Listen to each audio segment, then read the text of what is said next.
you are going to naturally maybe have to push yourself out of your comfort zone. Always try and think about what you can challenge yourself next with. I think it's about sitting down and asking, what are your values? Don't just work your fingers to the bone. Start small. There will be a moment when you'll have to go all in. That will be really scary. Go for it.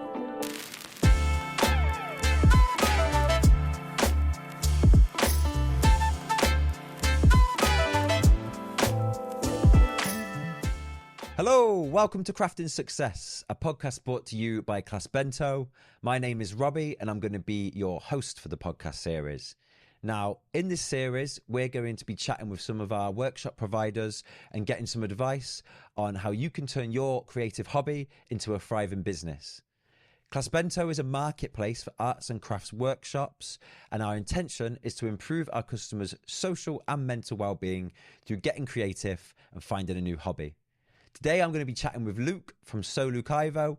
He's a designer and a sewist, and he was the champ and winner of season 10 of Great British Sewing Bee. So super excited to chat to him about what happened on that, his workshops, and what advice he has for you guys.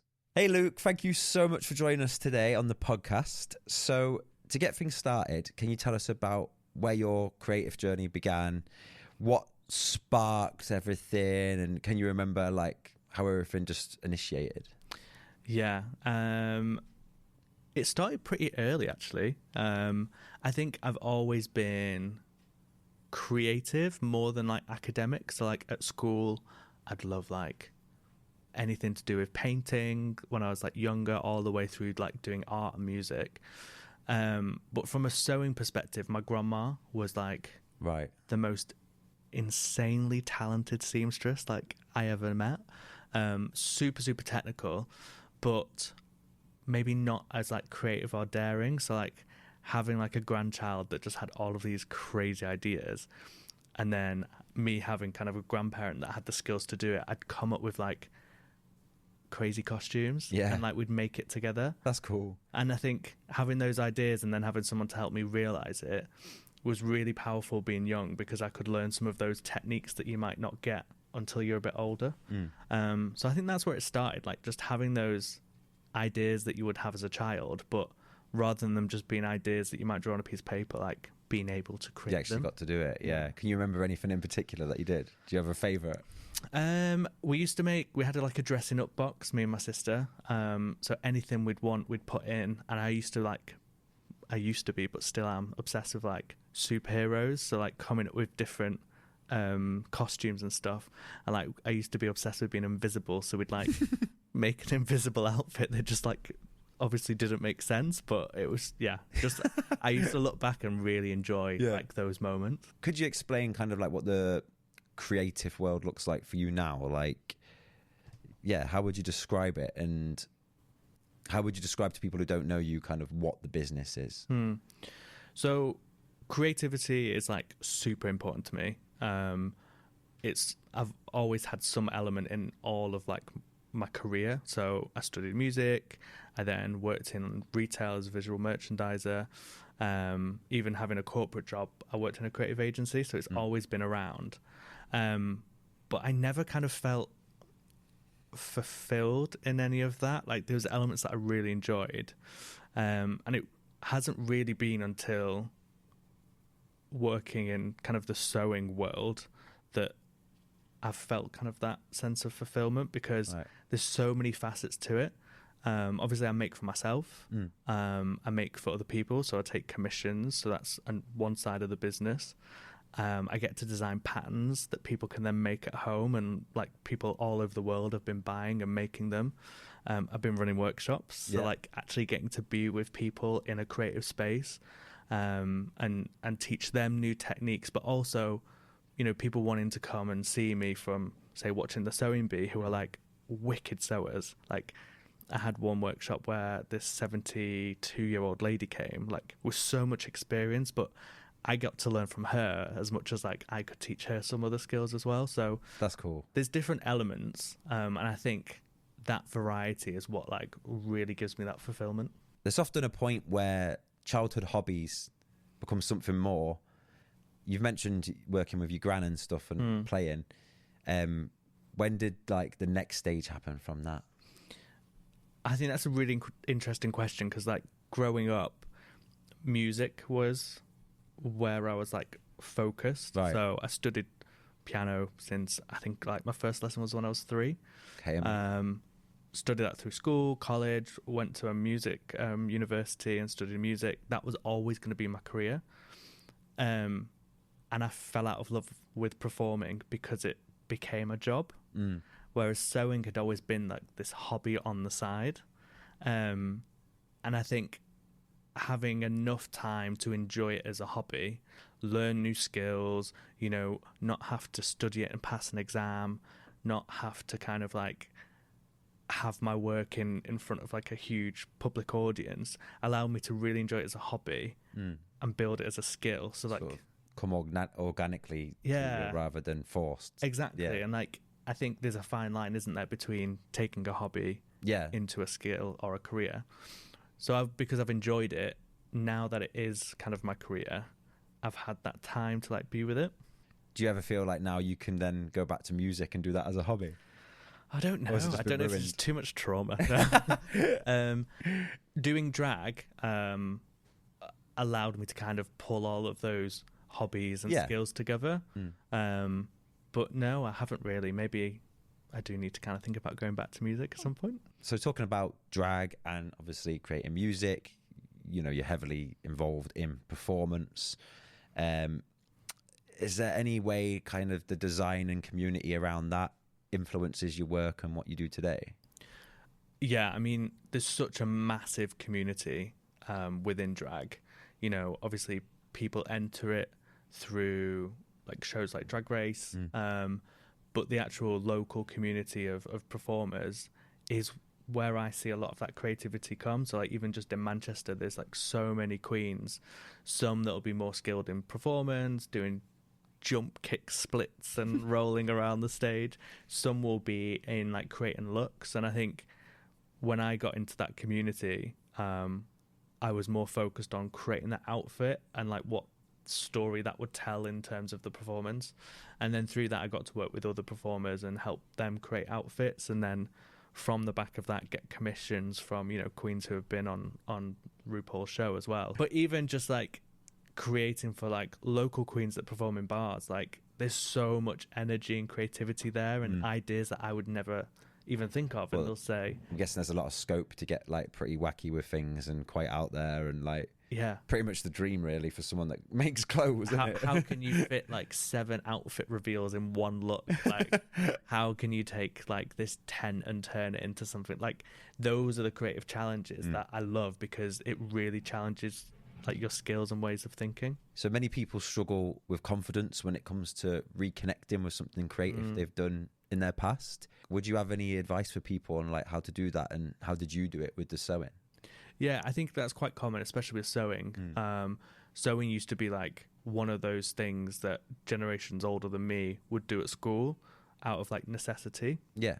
And yes, they might turn it into a hobby and pass it down to like their children and grandchildren. I obviously loved sewing as a kid, but then I felt like it wasn't cool like when I was growing up. But I got really into fashion. Yeah. Which is really interesting because like now the two go hand in hand. Yeah. And I think it's about going slow. Like, of course, I was rusty when I picked up a sewing machine again. But thinking about some of those simple projects that get you practicing those skills, but falling in love with it again, I think is important. So, like, I always say, start with a bag. Like, it's something you can finish and then go take in public and show off. Then once you've got that confidence back, move on to other things. I'm guessing that's fairly simple as well. Thinking about it, it's like tote bag is 2 pieces of Yeah. fabric. It's like sewn together with a handle, but Yeah. you can then get really creative with the fabric you pick, you know, the shape of it, what you add onto it if you want to put pockets. Like there's so many ways to make it your own, and I think that's where it pulls that kind of love back. So would you say that advice applies to all creative endeavors, like, you know, starting simple and just working your way back up?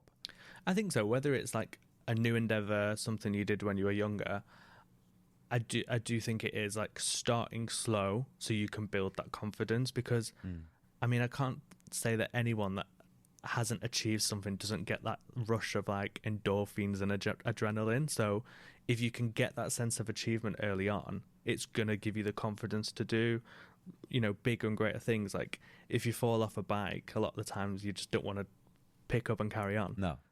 So I think it does take a bit of time for you to fall back in love with it. I think as well, in particular with like creating clothes or bags, you will get that rush because you're far more likely for people to compliment you. Like, it's not like, you know, if you're doing painting or something or pottery, most of the time stuff you create, you're probably just going to have at home, just sat there, and you're going to keep building that up. Whereas something that, you know, is as useful, or you're going to wear it, it's going to be in public a lot more. People are probably going to comment on it a lot more. For sure. Which is going to give you that little rush of endorphins. 100%. But even still, like I know a lot of creatives now that are potters, that are painters, you know, mosaic artists, and, you know, they're big in their own right, but they're moving into textile, you know, and looking at their work and thinking, how can they get it as a print? Because I do think we express ourselves through what we wear. Yeah. And it's important that that is, you know, a representation of what you want to express, whether that is your art or, you know, gender identity, how you want to show up. And for me, like, I know I bang on about it, but there's just nothing as creative and expressive as like making your own clothes and wearing it. So what were some of your earliest moments of turning your creativity into a business? Was there a moment that like prompted you to start offering stuff out professionally, like taking on commissions or doing workshops? I think it's a strange journey, because I have to obviously talk about the sewing bee. But before that, I was making so much stuff for myself, wearing it, you know, out in Manchester. Friends, family would be like, can you make this for this event? And I really enjoyed making things for other people. Some other sewists hate that. But I enjoyed that like relationship you build, like understanding what someone wants. And then within the drag community, like seeing performers that might not have the sewing skills but have like skills in other areas, you know, I started to kind of do a bit of a skill swap. So like I'd get a drag performer that I know who's a great dancer, and they could teach me some dancing, and I'd make them like a leotard or something for one of their performances. And it kind of built up through there, like word of mouth essentially, which, you know, everyone says is the best form of marketing. I'd make outfits that other performers would wear on stage, other performers would see them, and then commission looks. So it started off that way, and then that just kind of just grew and grew, creating for other performers, but not even just in the drag space. So I've done like costumes for like music performances, for opera and stuff, and I got really into that world. And I think that's why I was always unsure about going on a show like the Sewing Bee, because I was more in the costume space. Right. Okay. Yeah. And I mean, I've seen odd episodes of it, but I suppose a lot of the stuff on there is it more sort of like fashion orientated or like everyday stuff, or rather than showy? I don't know. You'll have to tell me. You mean you've not watched my entire season, like from beginning to end? I think it's a mix. I think the show's great because it challenges not only the viewer's perception of what sewing is, but the people that go on there. So there will be, you know, a challenge where you have to make, I don't know, a jacket, but then there'll be a challenge where you have to make a fancy dress costume. So I think it does cater for all sort of tastes. Yeah. But again, like, that's the challenge. So you might have something that's really comfortable in your creative space, and then something that throws you, but you might not do well, and many times I didn't, but you'd learn like a new skill from that, and that was really valuable as well. Before all this kicked off properly, you were still working a 9 to 5. How did you handle sort of balancing the corporate job with performing in the evenings, creating the costumes, doing commissions? I always say ADHD, but I think I really struggle to just sit still. Yeah. I have to be like learning something new, doing something new. And like, I'm so fortunate to have a job that does challenge me kind of creatively and how I like think critically. Like, that's one side of my brain. So then when I got home, my kind of form of unwinding would be sewing, because it's more physical, it's using my hands. Yeah.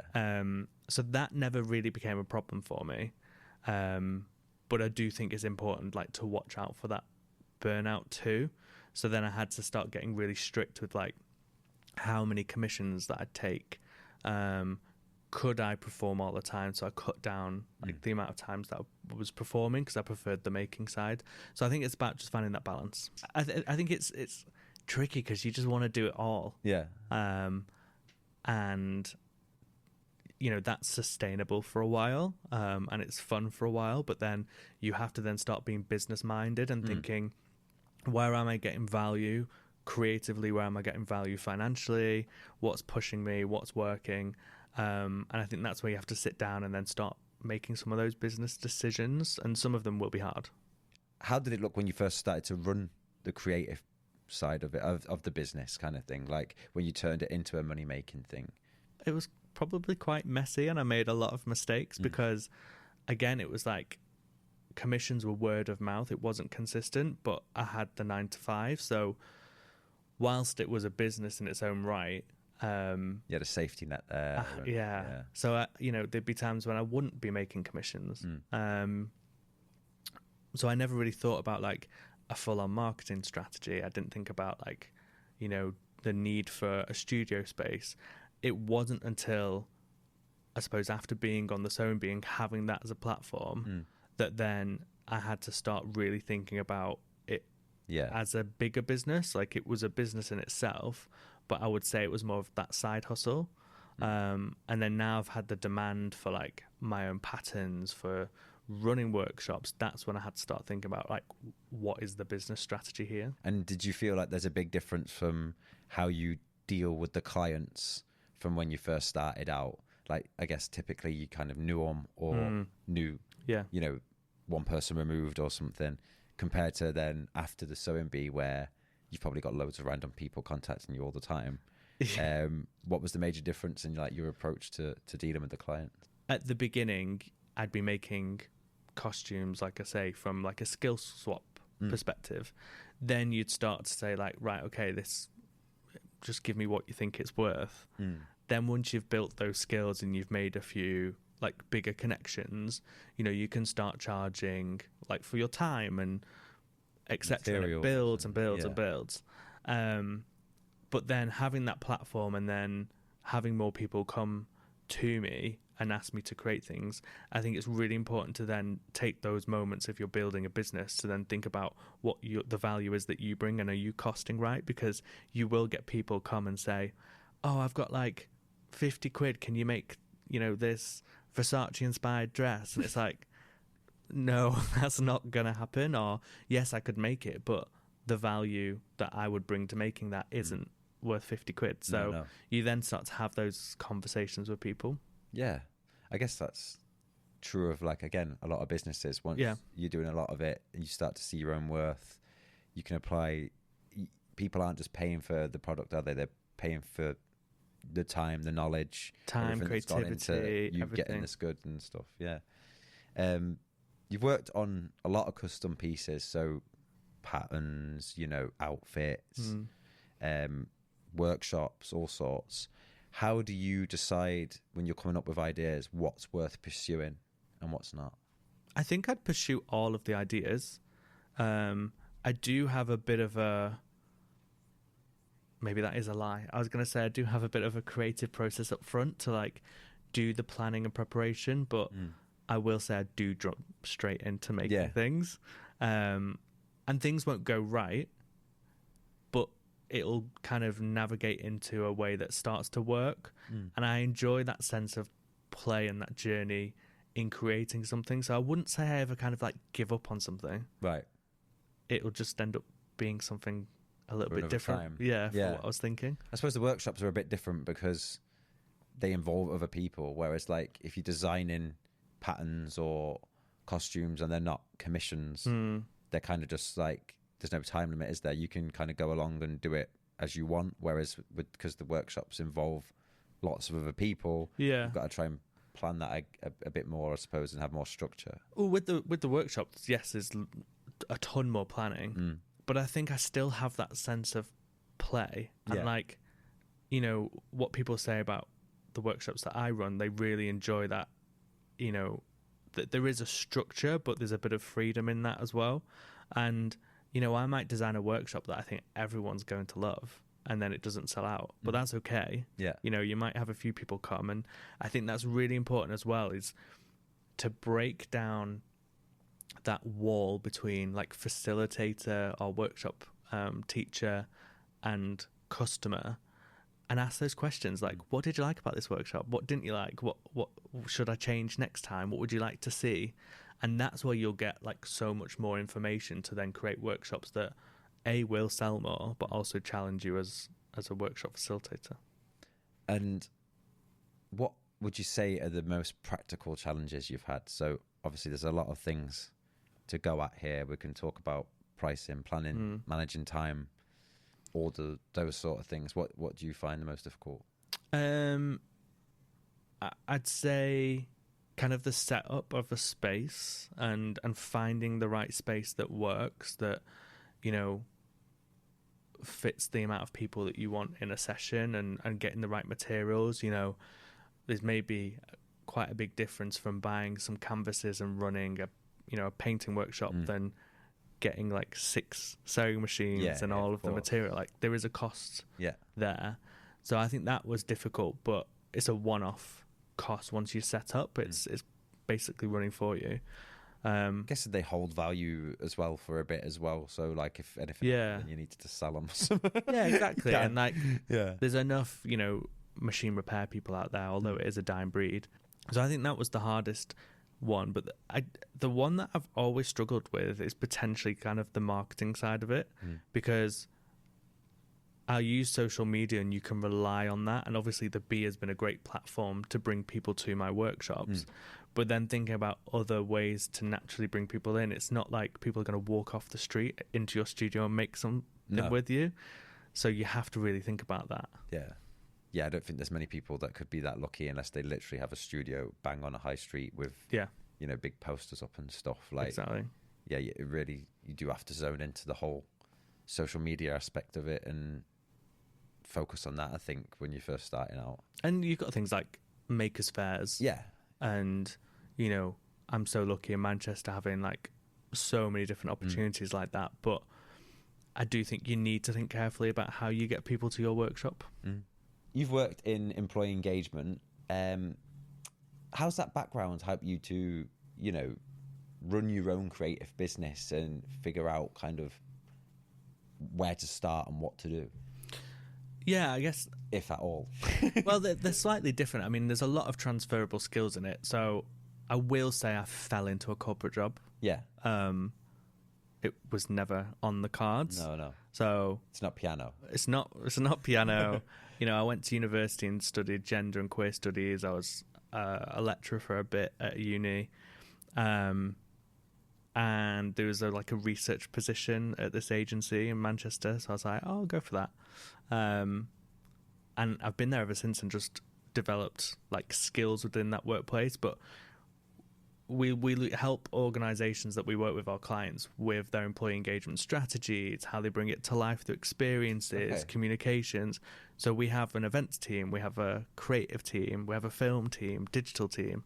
Everything's at our fingertips. And then as strategists, we have to come up with that approach and then work with so many other creative people to bring that to life. So it is a different world, but I'm constantly, you know, thinking on my feet, working with clients, you know, thinking about what they need. And that, like, kind of building that relationship with someone, I suppose that's the transferable skill. Like, you do have to be a decent person. But at the same time, you know, you have to be confident in terms of working with different personality types. And I think that's the same in a workshop setting. You're not going to have 5 of the same people come into that workshop. You might have someone that's, you know, an introvert, an extrovert, someone that wants all of your attention, but you've got to then think about how you give it to other people. So I think the corporate world, and especially, you know, my 9-to-5 job, has really helped me be able to manage that. Yeah. You literally took the words out of my mouth. I was about to say, I can imagine that being perfect for setting you up with how to deal with the different people you'll get through the door all the time within a workshop, but like socially and just kind of, it does help you hone that kind of side of things. You probably meet people from everywhere. Yeah. but I think when you look or think about kind of the perfect creative, or troubled artist painting self-portraits in a basement studio, if they were to then put on workshops, it might not be something that they would think about. So I do think it's an important skill to consider if you are any form of kind of creative or artist wanting to get into that space. You are going to naturally maybe have to push yourself out of your comfort zone, because you're going to be working with different people. Yeah. And I'm lucky I've had to do that as a job. How would you say that the teaching at university level has also been transferable? I imagine that's quite good for, just how you run the workshops and just being able to engage with people. I've done a lot of teaching through music. So all the way from young kids to GCSEs, to then working with, first year music students, to then when I was studying gender studies, like to other students as well. So you do have to naturally be comfortable being in front of people. But again, I think because I like to have my fingers in many different pies, like I can draw on when I was really into music and doing music workshops, like it's kind of the same sort of thing, but just a different medium. So I think I've just been lucky to pick up those skills, and I'm naturally sociable anyway. Like I like to be around people, whether it's me being in a workshop learning for someone else, or running it and teaching skills as well. What advice would you give to somebody else who's looking to start teaching workshops but maybe struggles with the teaching element? Off the record, get a few bottles of wine and bring your friends round and practice. Like, it's a really safe space, and you can have a load of fun, and you'll kind of, again, get addicted to that energy that you can then help facilitate within a room. There's nothing to lose in that situation. And then you can start to kind of adventure out, go to a couple of workshops and see how other people run their sessions. Again, do the planning and think about like how you want your sessions to be different, like what you want to focus on. And then see if there's any opportunities where you can help other facilitators. I think it is about, pushing yourself to develop those skills, but not too far that you have to go all in as well. Like go at your own pace, but always try and think about what you can challenge yourself next with. That's good. I think people always say fake it until you make it. Love that phrase. Yeah, but sometimes that can be a bit too big a step. Yeah.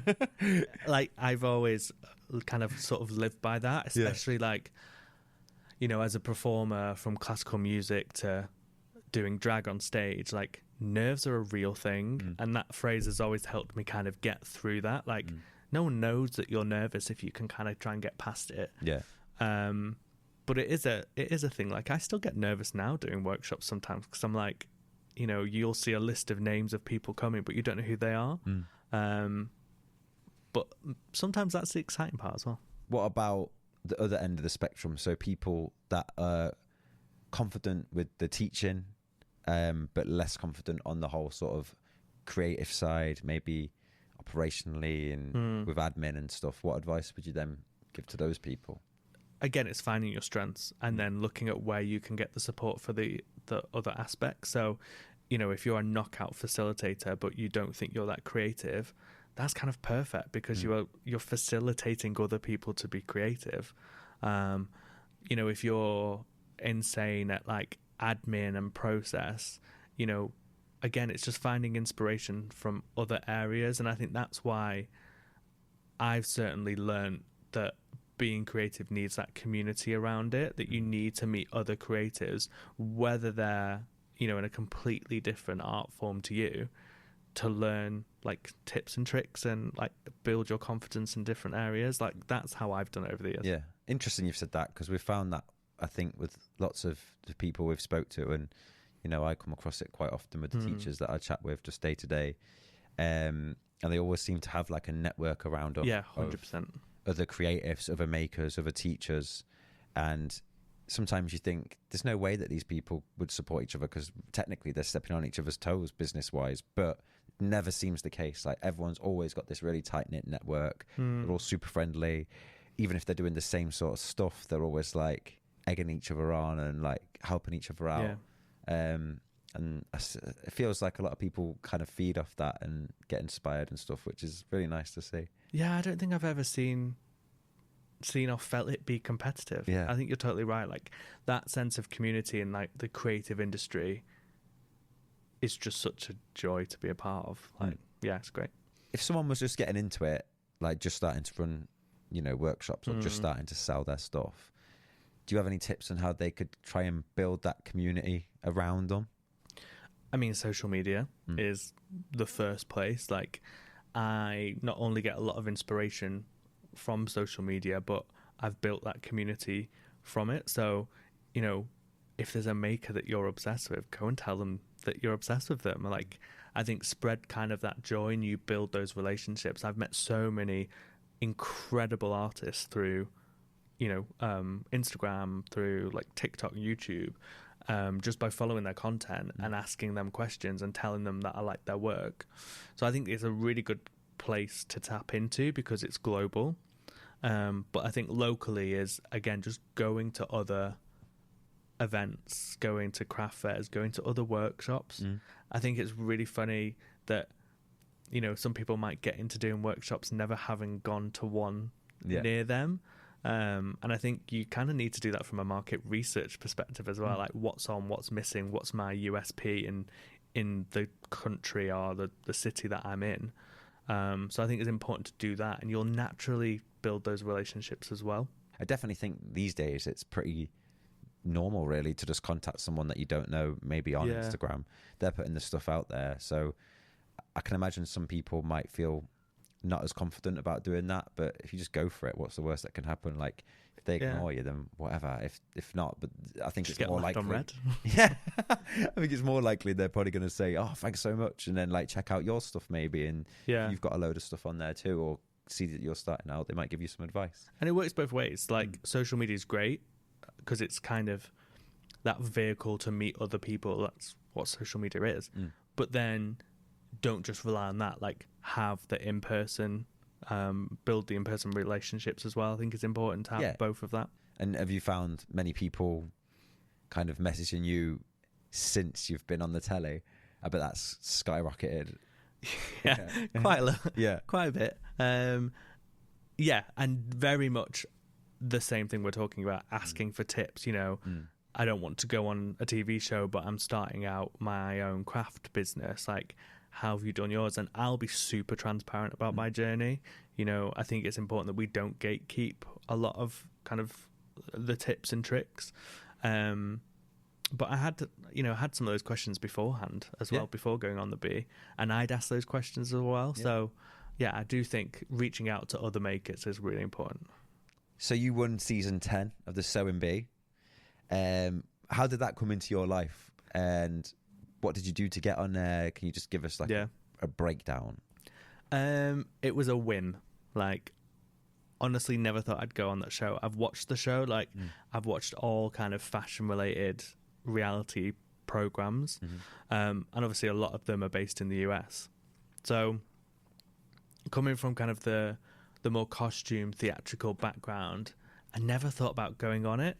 But funnily, when I started in my 9-to-5 corporate job, I started to wear things that I'd made for myself in the office, and people really enjoyed them, and then a few people would come up and be like, "Oh, I sew as well," and like we kind of built a little community in the office. And it was one lunchtime, my friend said, "Why don't you apply for the Sewing Bee?" I was like, "Don't be stupid, I'm not going to apply for the Sewing Bee." And then we nipped out, got some food, came back, sat down, and she goes, "It's the last day to apply today." So I was like, "I'm not going to apply for the Sewing Bee."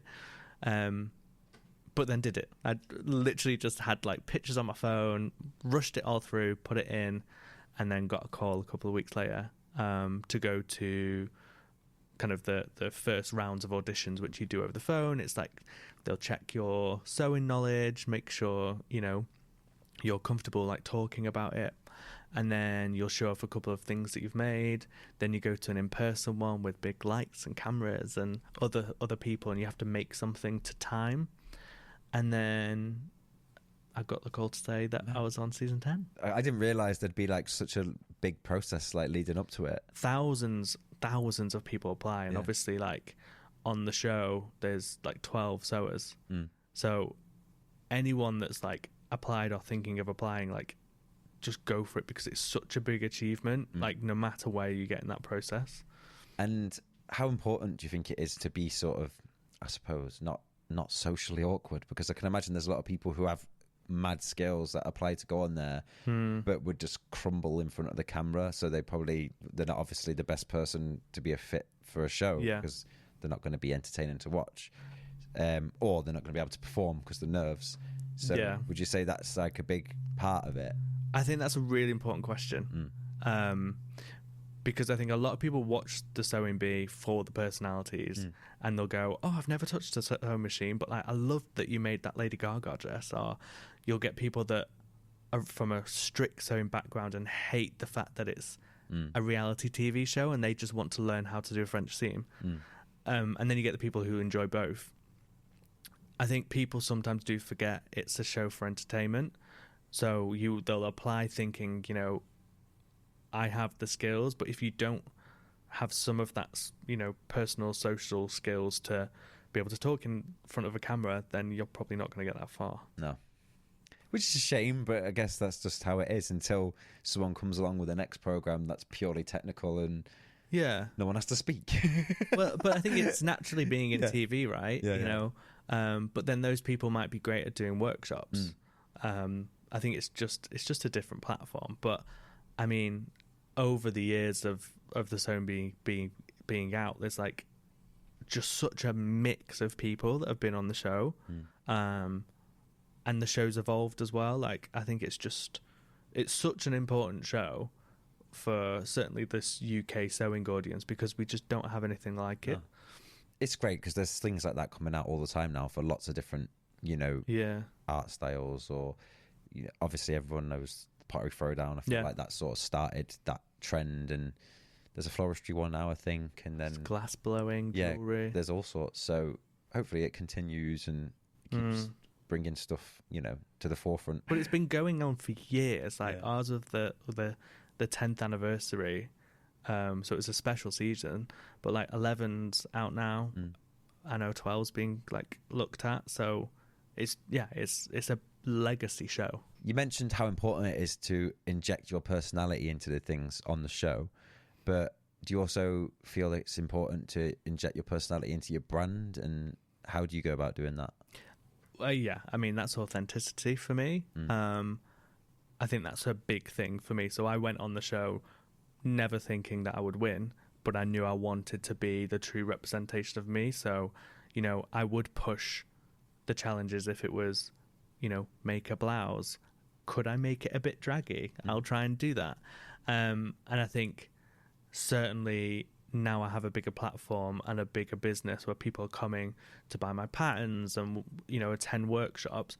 I want it to be authentically me, and I think that's my USP. That's what makes me maybe different from another workshop down the road that teaches sewing.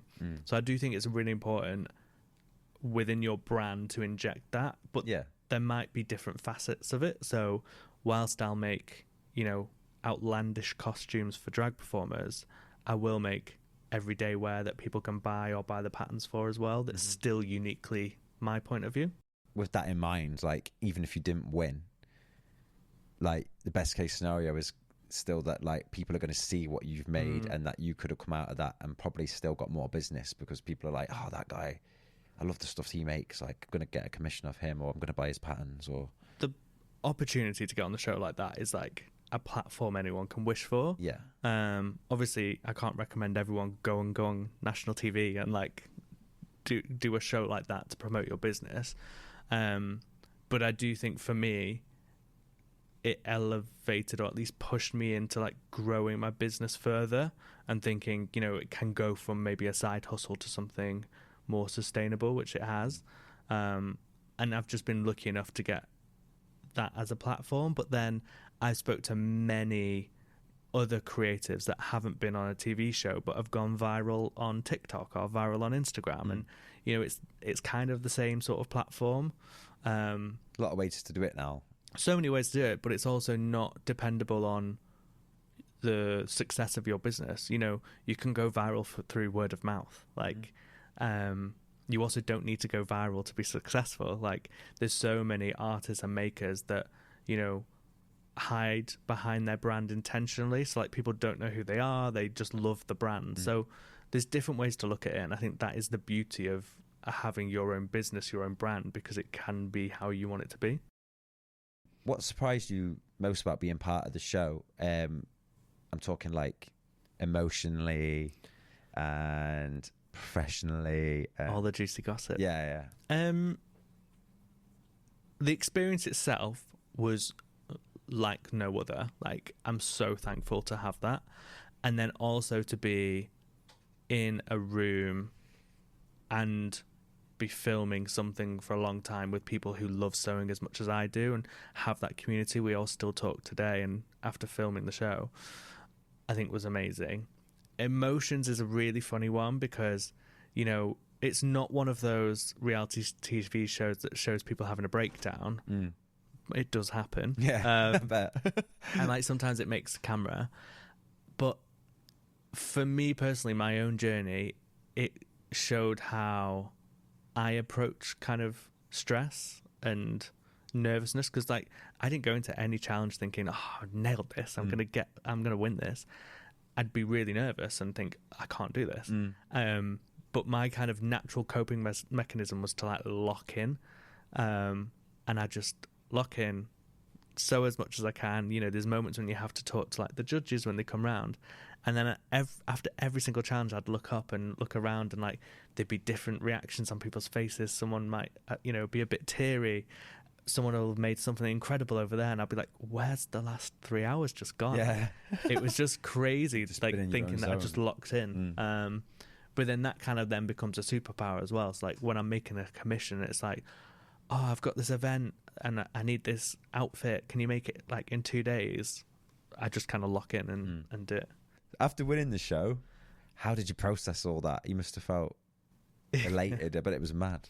So obviously we film it before it's on TV. And funnily enough, both times I spent the next day in bed. So not because of a hangover celebrating or anything. Right. More just, I think it's so emotionally charged. Right. And I think I just needed that time to kind of like process being my space. And then after that, just like enjoying it and like talking to people and like,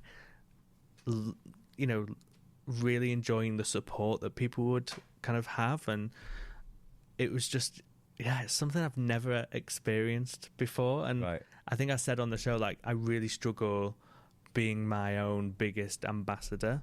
I wouldn't say I'm very self-critical, but like, I'm always like, right, what's the next thing I'm doing? I don't take time to reflect on like what I've achieved. Yeah. So I think that was a real eye opener to like basically be forced to take that praise. Yeah. Because there was a bit of time going out. But also you just can't hide from it. Yeah. Like, I'd get the tram in Manchester and people would come over and talk about sewing bee and congratulate me, or I'd go to my local fabric shop and have to be in there for an hour talking to people. Like, yeah, I've gone on a hike in Gran Canaria where my husband's from, and like someone's come over who's watched the show. Like, it's just wild, like when you think about it. But it's just a really nice way to kind of have that, to start feeling proud of like something you've achieved. Whereas like in the past I probably would shy away from it. And how long was it exactly from when you won till it went live on TV? Too long. It was a long time. Right. I think maybe like 10 months. Oh my god, okay, that's way more than I thought. Yeah. it took maybe like 2 months to film in total. Like, obviously you get breaks and stuff. But there's so much to edit, so... And I'm guessing there's like an NDA, so you can't... Yeah, you can't tell anyone. No. Nope. 10 months. But it was quite nice because obviously getting to the final, I got to bring my best friend, Jake, who was my model. And then my husband and my mum came to be filmed. So like you kind of get this little bubble. And then obviously you've got the other contestants as well. So it was a really hard, like really hard 10 months. But it's then like you relive it when it comes out again. And it happens quite quickly as well. You probably know a week in advance of it coming out. And then boom, you're on the BBC. That's mad. And then all of a sudden everyone's recognising you everywhere. Yeah.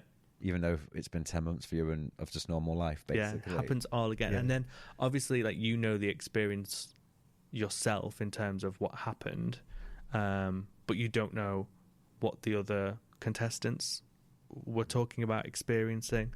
So you get to see it all in the edit as well, which is great. And what was your game plan as soon as you were finished? How were you like, I'm going to weaponize this to sell more, to do more workshops, to quit my job? Well, I know you've not quit your job, but what was the process with that? It's interesting because the 10 months is a long time. Yeah. But then I had 10 months of planning. So, you know, it would be then starting planting the seed of what do I want to be doing. I need to start thinking of patterns. So I'd started designing patterns, making stuff that I wanted to sell, designing workshops, starting reaching out to spaces and thinking about like what I could do there. Really thinking about what my brand would be as well and what I wanted it to be and what I didn't want it to be. So it gave me a lot of thinking time. And then obviously then when it all happens and comes out and you're allowed to like talk about it and celebrate it, it's like you press the button, it's like go. So I think that's why it is important to have some of that time for planning, and I was forced to have a lot of it. So yeah, I've only met you since then, so I've only seen your social media and website since quite a bit after that, which are both extremely well presented and very, you know, aesthetically very pleasing. They're really good. Like you can tell you've put time and effort into that. Did you do that through that 10 months, or did you already have that sort of built up before you were on the show, or when did you start with that? I think the website, a lot of the kind of the design for the website was done in that 10 months in terms of what I wanted it to look like, sound like, feel like. But then, you know, I do that stuff with kind of my day-to-day job as well. So it kind of came quite natural. I did spend a lot of time thinking about like social media content as well and like making the plans for that. But then a lot of it just kind of has to happen in the moment too. I think there's that mix of, there is a fine balance of planning and then just like going off with the cuff. Like I've spent time planning, say, social media content, and it gets a couple of thousand followers, a couple of thousand likes. I can go, oh, I want to do this idea. It's going to take me 2 minutes to film it, and it'll just go a bit viral. So it's like, it's really hard to predict. Do you mind just telling us how important you think it is for anybody who's running a creative business to have like a cohesive brand or image, and like what your advice would be on like how to push that and get started with it?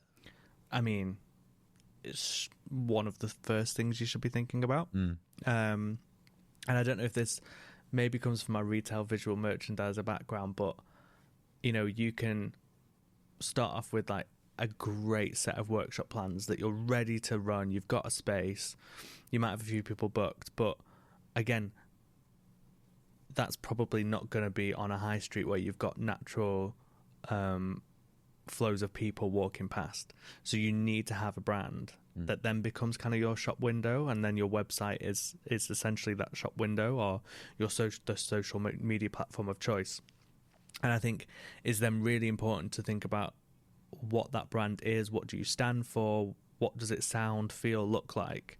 And if you can't create it yourself, mood board it and then work with a designer or website builder, because it's what people are going to be looking at. Like, yes, at a craft fair, they might come over, talk to you and go, oh my God, you're the best person ever. I want to do a workshop with you. But 9 times out of 10, you're going to get traffic from other platforms where your face isn't necessarily going to be in it, or not necessarily your face, but your personality isn't going to be in it. You can't say things that you would say in person. So then you have to think about how you say that through your brand. About imagery then, isn't it? Yeah, imagery, tone of voice, some of the content that you might then put on there.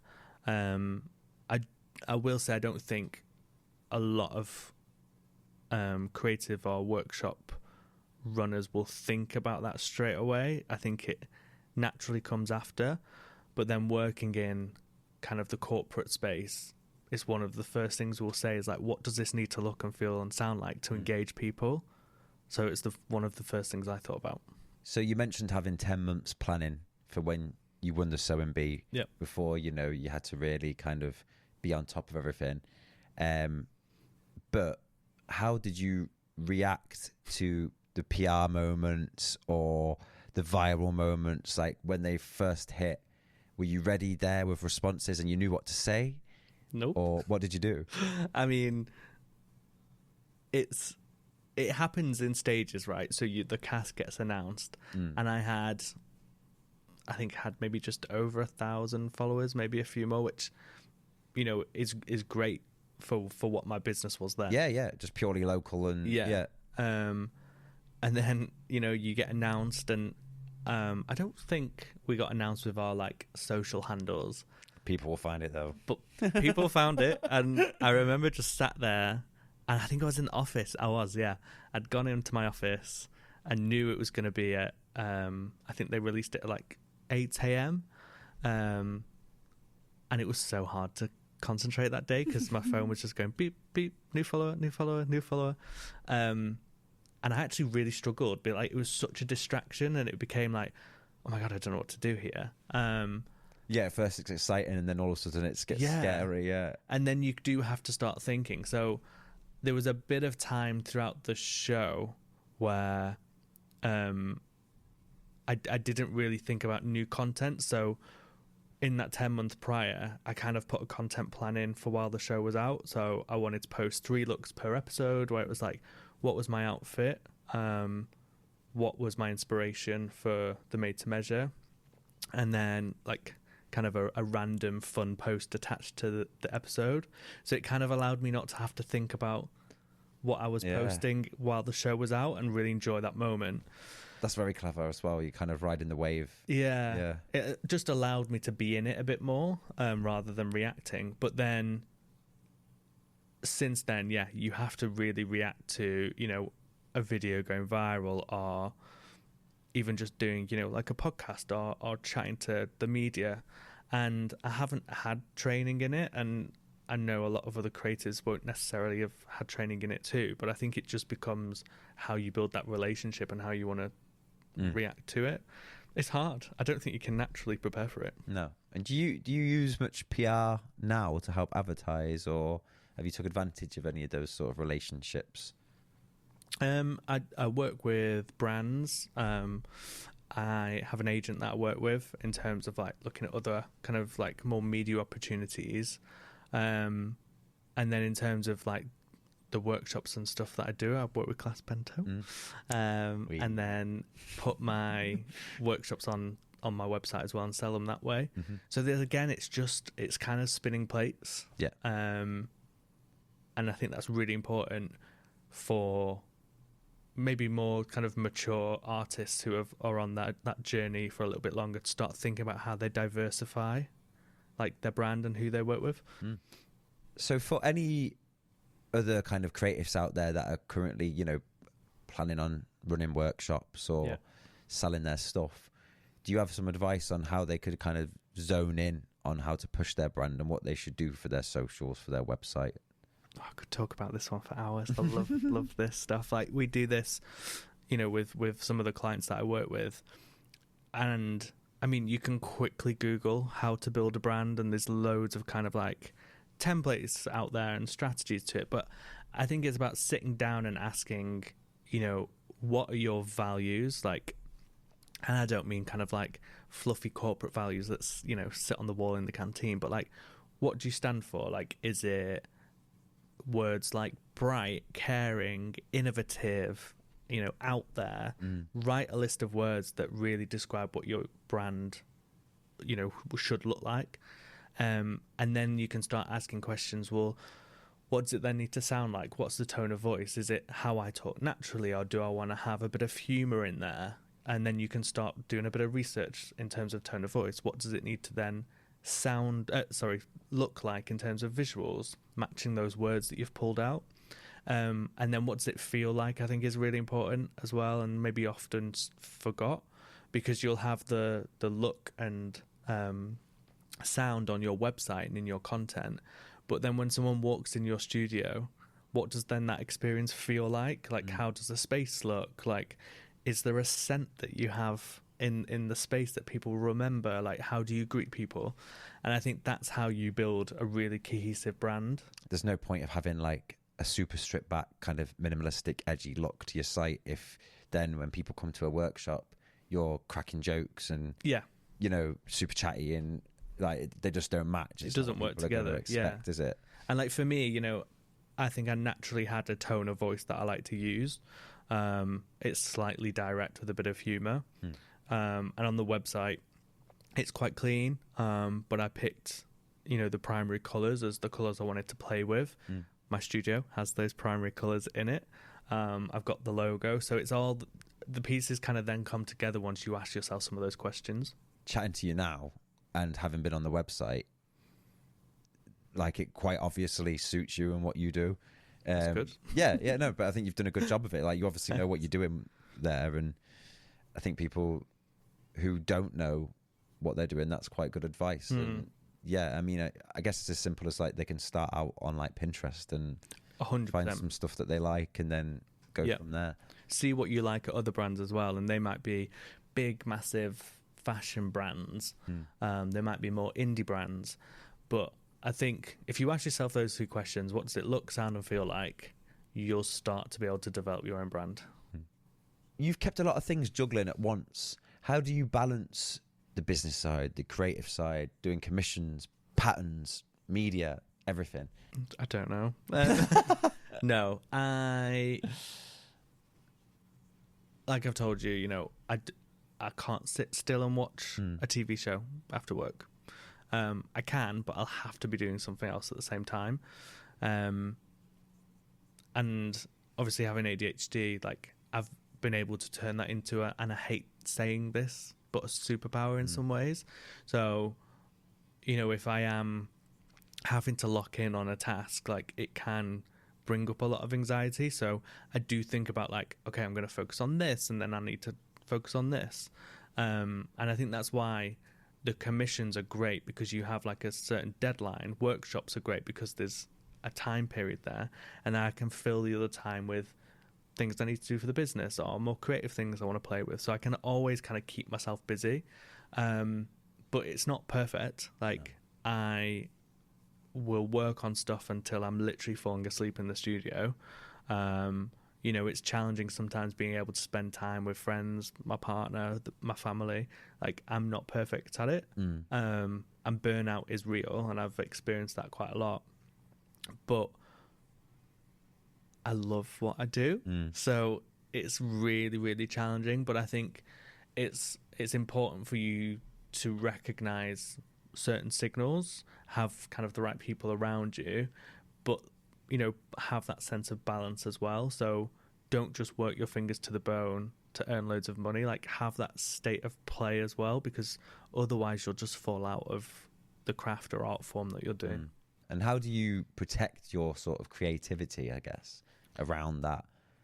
Obviously your output is just massive. So do you still have time to do things for yourself? Yeah, and I think that comes with my social media content. So I won't, I work with brands, but I won't be putting stuff out there that I think is, not authentically me. So, I've been so fortunate to work with brands that allow me to come up with the concepts. Even when I'm filming my own content for social media, I'm not thinking, maybe to an extent I am, but I'm not always going like, what do the audience need to want to see? What's going to make me get the most likes? I will think about what's the story I want to tell. So like my new adventure is making my own capsule wardrobe. That's for me. It's not for anyone else. People can just watch and follow along. When something doesn't work out creatively, how do you respond to that? Throw it in the bin. Yeah. Do you learn through failure or? Yeah, I love it. Yeah. I think, I thrive in that. Like I do thrive in high challenging kind of experiences. I love working through a creative problem. So like if something isn't working, like that's when like my brain goes into like overpower. And I always learn something new from it. Some people would just get too frustrated, and I give up easily with things like if I get annoyed at it. But I was that child that would go like, why? You know, I'm not allowed to do something. Why? Or, you know, we'd go on holiday and we'd be looking at like a building. I'd be like, well, why is it like that? And I think that just comes into play naturally. So something's not working. Well, why is it not working? Oh, well, do I not have the right tools? Have I not thought about the right technique? Or do I need to turn it upside down and wear it that way? I don't know. Like it just asking that question like gets me enough through that kind of like difficult moment or that sense of failure to the other side where I'm like, no, this is amazing now. Can you just tell us why you think it's important to collaborate with other creatives and what you find the most rewarding part of that? Getting yourself out of echo chambers. So, you know, you'll have a certain perspective, a certain creative language that you'll use, and that can really complement other people. It could really contrast other people. And I think there's a real kind of beauty in navigating that through a collaboration. So there'll be times when I've done collaborations where like we're on the same page, like we already know what we're going to do. And it's kind of fits quite naturally and authentically. But then some of the best collaborations I've had are where it's completely different. You know, chalk and cheese, and again, there's such power in and lessons learned in that kind of space as well. So I think working with different people, whether it's brands or the creatives, you're able just to like kind of learn so much about yourself, your brand, like who you are as a creative, but then also learn so much as well. So I think whenever you have the opportunity to collaborate, go for it. And do you feel like that's the same with performers as well as other sort of makers? It brings a new challenge, and they'll have ideas and perspectives as well that you have to then navigate. So it doesn't have to be people within your field. Like if you're a knit artist, go and work with a potter. Like that's completely different. You know, one's hard, one's soft. Like there's something really fun then to explore in that. Set yourself those challenges, and you know, two minds are always better than one. What are you most excited about now then? You know, you've achieved a lot. What's on the cards next? I've got stuff planned that I'm really looking forward to that I can't tell anyone about. But I'm also looking forward to not knowing what's ahead. You know, I don't know where it's going to go. Obviously, I've got certain plans of doing more workshops, building that bigger, working with other people, other makers, other brands. All of that's really exciting. But then also just thinking like, not knowing what's going to land on the doorstep. That's really exciting for me as well. And I think kind of breaking out of, I'm still working in my corporate job because I love it. Yes, it's a part-time job at the minute, so I'm getting that variety. But yeah, just not knowing what that could look like and waking up and not necessarily knowing what the day's going to look like really excites me. If someone listening today was stuck in their 9-to-5 and they're dreaming, you know, of being an artist or a teacher and running workshops or selling their crafts, what advice would you give to them? It feels sort of like disingenuous coming from me because I've had such a big platform like the Sewing Bee. But I think start small. You know, think about, as we've talked about, what's your brand, what's your USP, why you than other people. Go and talk to people around wherever you're based. See what has worked for them, and I think start building that community. The 9-to-5 is great. Like then that becomes your kind of everyday resource to like pay your bills, etc. While you can then go and explore this hobby a little bit further. And then once you've got that community, it will start naturally overtaking. There will be a moment when you'll have to kind of go all in, and that will be really scary. But if you can push that out, do that. I think don't rush. I think when I first started out, I was really rushing into it. Right. This was before the B. I was like, oh, I'm going to be the best costume designer in England. And I probably took on too many opportunities, missed out on opportunities, and also neglected other aspects of my life and career. So I think just take it slow and it will naturally happen. So we've got a couple of quick-fire questions now just to wrap things up. Let me get comfy. What's a creative rule that you love breaking? All of them. What's the favourite thing you've ever made? My Lady Gaga outfit on the sewing bee. Okay, and for those who haven't seen it, which I will be very surprised if anyone watching this hasn't seen it, but what was it like? Diva Week, so we had to pick a diva to make a costume, and I made a bondage-inspired S&M Gaga album cover mixed with Mugler, and it had a helmet with hair and a bike, so it became like a human bike. Okay, that sounds absolutely Go watch it. Crazy. Yeah, I need to see that. I was thinking it's not the meat dress. No, it had a light on as well, actually. Okay, yeah, nice. That sounds mad. And finally, if you could design a costume outfit for anyone, real, fictional, living or dead, who would it be and why? Quick fire off the top of my head, Princess Diana, because I think she was a fashion icon. Oh, well, thank you so much for that today, Luke. It's been a real pleasure to have you on the podcast. It's been a joy. It's been great. We've got some top tips off you and some interesting stories. So for you guys watching at home, if you don't already know who Luke is, you can check him out at Sewlukeivo. Follow him on Instagram, check out his website, or you can book one of his workshops through ClassBento.